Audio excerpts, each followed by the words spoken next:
أعوذ بالله من الشيطان الرجيم بفضل بسم الله الرحمن الرحيم ثم الصلاة والسلام على أشرف الخلق وأعز المرسلين أبي القاسم محمد اللهم صل على محمد وآل محمد.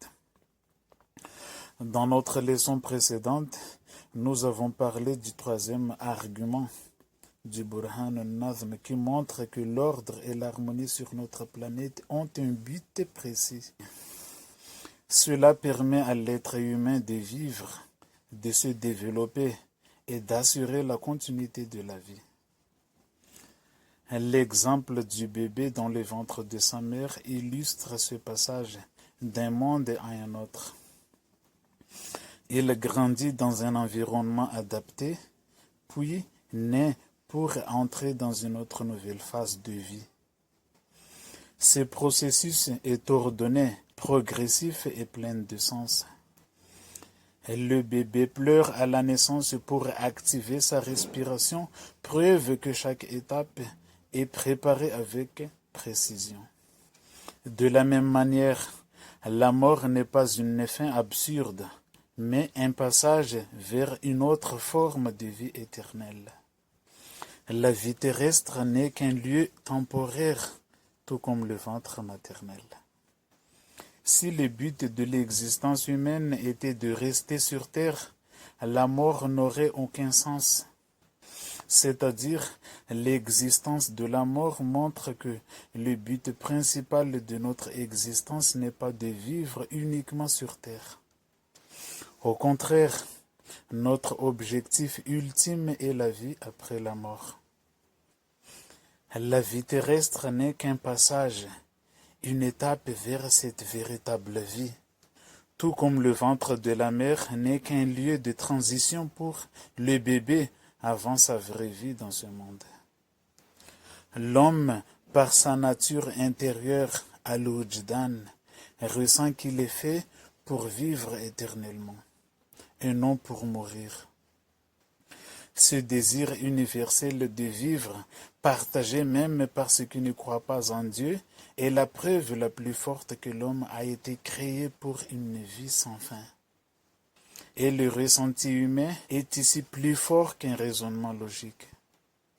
Même les personnes âgées cherchent à prolonger leur vie, car ce désir de durer est inscrit dans la nature humaine. Cette idée nous aide à prouver avec la logique qu'il existe une vie après la mort.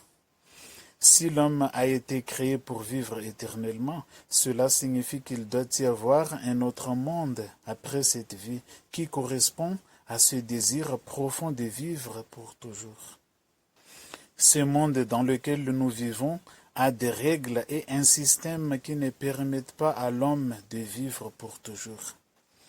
Même si l'homme ressent profondément qu'il veut vivre éternellement, ce monde ne le permet pas. C'est pourquoi il doit y avoir un autre monde où la vie pourrait être éternelle, pour correspondre à ce désir naturel de l'homme. Et cela est l'une des preuves qui montrent l'existence du paradis. Cela signifie que l'idée de la vie éternelle qui ne peut pas être trouvée dans ce monde est une preuve de l'existence d'un autre monde, comme le paradis où la vie continue pour toujours. En d'autres termes, puisque ce monde ne permet pas à l'homme de vivre éternellement, cela prouve qu'il doit y avoir un autre endroit où la vie continue pour toujours, comme le paradis. C'est-à-dire le fait que l'on ressent au fond de nous un désir de vivre éternellement, mais que cela ne soit pas possible ici, est une preuve qu'une vie existe, une vie après la mort, dans un autre monde où l'on peut vivre pour toujours.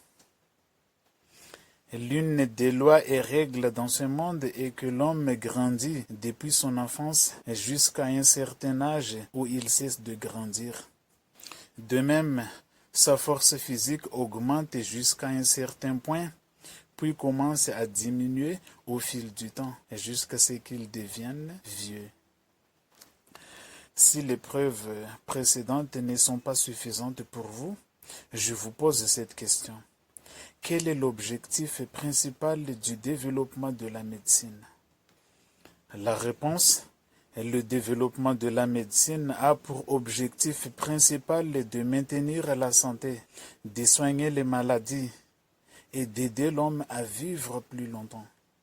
Cela signifie que toutes les découvertes médicales sont au service de la vie humaine, car l'homme, par nature, cherche à survivre et à prolonger sa vie. Ce qui est triste, c'est que certains humains se trompent en cherchant à obtenir une vie éternelle ici, sur Terre. Cependant, cette vie éternelle n'est pas destinée à ce monde, mais plutôt à un autre monde, au-delà de cette vie terrestre. En d'autres termes, ceux qui cherchent à vivre éternellement ici ne comprennent pas que la véritable vie éternelle se trouve dans l'au-delà, après la mort. Notre professeur Mohsen Gharavian, un philosophe iranien, dit que certains scientifiques matérialistes cherchent un moyen d'empêcher la mort. Leur idée est de trouver ce qui fait vraiment l'humanité d'une personne, trouver ce qui définit réellement l'être humain, son essence ou son humanité. Ensuite, lorsqu'une personne vieillit et devient âgée, ils veulent transférer cette essence, cette humanité, dans le corps d'un enfant pour que la personne recommence une nouvelle vie, et ainsi de suite, sans fin. Mais cette tentative ne pourra jamais réussir. Pourquoi? Parce que Dieu a dit dans le Coran, « C'est lui qui a créé la mort et la vie, afin de vous éprouver et de voir qui parmi vous agit le mieux. » Cela signifie que la mort fait partie du plan de Dieu et qu'elle est une étape inévitable de la vie. Les humains ne peuvent pas l'empêcher, car c'est une loi divine. En toute honnêteté, ces scientifiques ont partiellement réussi cette tentative. Par exemple, si une personne est malade et qu'un organe de son corps ne fonctionne plus, les médecins peuvent remplacer cet organe par un autre provenant d'une personne en bonne santé. Grâce à cela, la vie continue pour le malade. Mais cela ne signifie pas qu'ils peuvent empêcher la mort totalement. Même s'ils peuvent remplacer des organes malades par des organes sains, ils ne peuvent pas empêcher une personne de mourir un jour. La mort est une réalité inévitable que personne ne peut arrêter. Revenons à la preuve de l'harmonie et de l'ordre. L'ordre par nature montre qu'il y a un but. Tout ce qui est bien organisé a forcément un objectif, même si parfois nous le comprenons et parfois non. Donc, l'existence même d'un ordre prouve qu'il y a un but derrière. Quelqu'un pourrait me dire, cher, toutes ces choses que vous avez expliquées sur l'ordre et l'harmonie sont évidentes. Tout le monde les connaît. Il n'y a pas besoin de les étudier longtemps. Oui, c'est vrai.